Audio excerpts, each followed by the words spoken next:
craintes que j'entends, et qui sont très intéressantes, montrent toujours que le territoire est en phase de réflexion, en phase de proposition, et c'est une très bonne chose.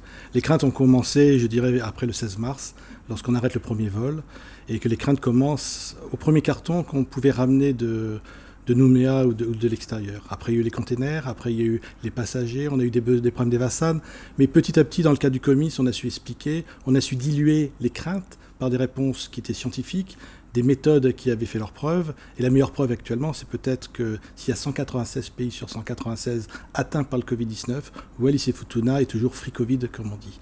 On tient à ce que ce label se maintienne et on pense pouvoir le maintenir parce que la méthode que l'on emploie depuis le début, la concertation, l'analyse scientifique et les décisions, parfois un petit peu difficiles à prendre, est source de qualité, source de succès actuellement. Mais pour parler de cette méthode justement, on l'a entendu lors de la première réaction d'un des passagers du 18 juillet, il parlait de la non-distanciation à bord des passagers venant de métropole et de ceux de Nouméa, notamment pour aller aux toilettes. Alors, c'est un sujet que nous avons étudié. Il faut savoir que le cheminement d'un passager qui vient de la plaque parisienne, pas automatiquement que de Paris, ça commence par un petit parcours du combattant, c'est-à-dire que 48 à 72 heures avant, il doit fournir un test PCR négatif, évidemment. Ensuite, ils sont regroupés, ils sont mis dans l'avion. À Nouméa, lorsqu'ils débarquent, il faut savoir qu'ils ne toucheront pas leurs bagages. Les bagages sont enregistrés depuis Paris directement sur Wallis, car on privilégie toujours un vol Paris-Wallis, et pas Paris-Nouméa et rembarquer à Wallis.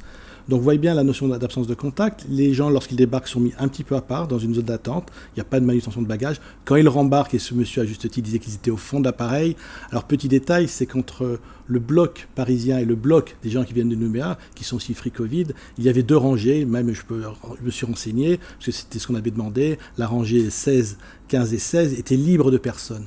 Donc on avait regroupé les gens. Alors le problème des toilettes, pour les gens de l'arrière, il fallait à l'arrière. Pour les autres gens, c'était les toilettes de devant. Peut-être il n'a-t-il pas suffisamment entendu, mais en tout cas, c'est important qu'ils puissent rapporter ce genre d'inquiétude, car autour de tout ça, on sait progresser et améliorer les contraintes. Donc depuis la fin du mois de juin, il n'y a plus de vol de rapatriement, donc il est tout à fait possible pour des personnes voulant venir de métropole de venir. Il faut s'inscrire au préalable à la CIP.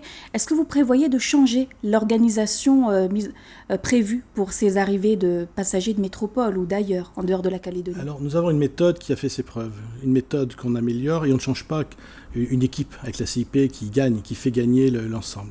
C'est un travail de Romain, c'est un travail perfectible, mais systématiquement, on ne prend aucun risque. On a eu le cas, avant le vol du 18 juillet, c'était le dernier vol sous DSP, délégation de service public, que l'État pilotait directement, qui pouvait être déficitaire financièrement.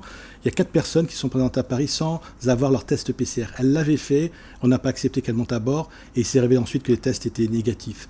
Vous voyez bien qu'on est précis, méticuleux, on essaie d'expliquer, toujours d'améliorer cette performance. Et même à l'heure où l'on parle de possible deuxième vague en France métropolitaine, qu'est-ce qu'avez-vous prévu par rapport à cela? Alors pour l'instant, on maintient un niveau de standard de sécurité très très haut. Cette deuxième vague, si elle devait avoir lieu, pour l'instant, il y a des inquiétudes, il y a un volume de clusters qui monte, il y a beaucoup de médecins qui sont appelés médecins généralistes, les hôpitaux ont un léger frémissement. Il n'y a pas une grande augmentation en réanimation, ça veut dire que la vague n'est pas encore dans le danger que l'on connaît. Pour autant, on garde les mêmes standards de sécurité qui ont fait leurs preuves et on sait qu'une première vague ou une deuxième vague, la première vague, on a su la juguler, ne pas être envahie par le Covid-19. Il est évident que la deuxième vague, avec tout ce que l'on connaît et les moyens supplémentaires qui ont été mis en place, ne pourrait être que facilitée. Pour autant, notre vigilance est extrême. Il y a tout de même une nouvelle qui intrigue et qui est parue au journal officiel de ce 16 juillet. Donc, le confinement à domicile, c'est possible à Wallis et Futuna? Alors, ça ne doit pas surprendre parce que c'est la loi. Vous savez qu'il y a eu 2 lois d'urgence. La dernière est tombée naturellement parce que c'est aussi une privation de liberté que de mettre quelqu'un à l'hôtel. Il y a eu cette possibilité de domicile et on l'a étudié ensemble. On a réfléchi à savoir si le domicile n'était pas une contrainte supplémentaire, sûrement une aisance. Mais en même temps, à domicile, on peut avoir de la famille. Et il fallait avoir un certain standard aussi d'hygiène, d'organisation, qui fait que lorsque l'on vérifiait ça, la loi aussi a permis à ce que le préfet puisse déroger sur les libertés individuelles et d'imposer l'hôtel. Puisque cette façon de confiner avait été privilégiée au tout début des vols de rapatriement, quels moyens avons-nous de vérifier justement que c'est efficace de confiner une personne à domicile? Alors, ce dont on était aperçu, c'est que les premières quatorzaines à domicile étaient une catastrophe. Les gens n'étaient pas respectueux, mais on commençait. On ne savait pas que la métropole aurait plus de 30 000 morts, que le monde aurait plus d'un demi-million de morts, enfin plus de 500 000 morts actuellement.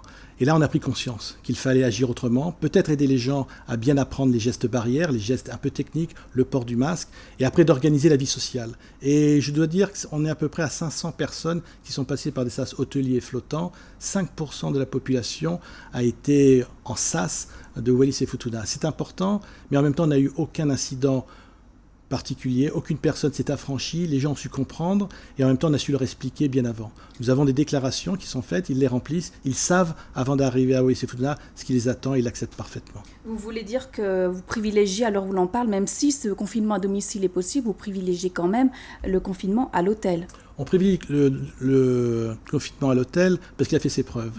Et les gens devant ce succès, enfin petit succès au demeurant, ont pris confiance dans la méthode, ont pris confiance dans la prise de décision. Ils savent que c'est un investissement personnel, ils l'ont compris, et ces 500 personnes qui ont expérimenté ce SAS ont été les ambassadeurs un peu de cette réussite et de l'acceptabilité, et on a très peu de personnes, voire quasiment pas, qui demandent à domicile.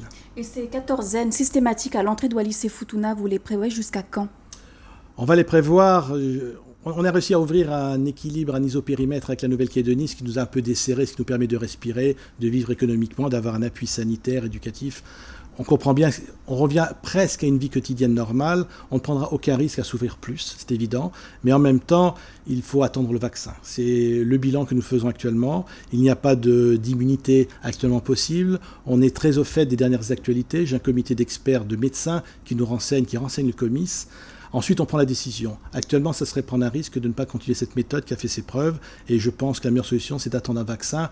On l'espère évidemment en fin d'année, parce que les meilleurs spécialistes mondiaux y travaillent. Et on sera soucieux évidemment d'en bénéficier dans les meilleurs délais.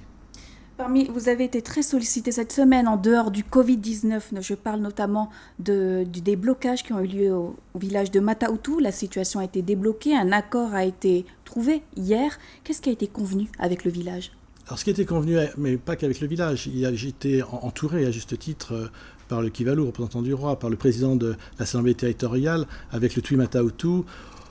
Il y avait une longue lettre à laquelle il fallait répondre, qui était sur la notion aussi du foncier, de bien redéfinir les us et coutumes, la loi, la position de l'État, la position des chefferies, la position des chefs de village aussi. Il y a eu ce débat-là. Ensuite, il y avait ce débat qui était sur 2 dossiers de personnel, que l'on a su trouver des solutions adaptées, non pas dans l'emploi foncier, qui est une appellation maintenant erronée, qui n'a plus d'existence légale, mais de trouver des solutions à la fois humaines et de progression liées à la compétence, au recrutement, qui fait que c'est la meilleure solution de mettre toujours la meilleure personne au meilleur endroit.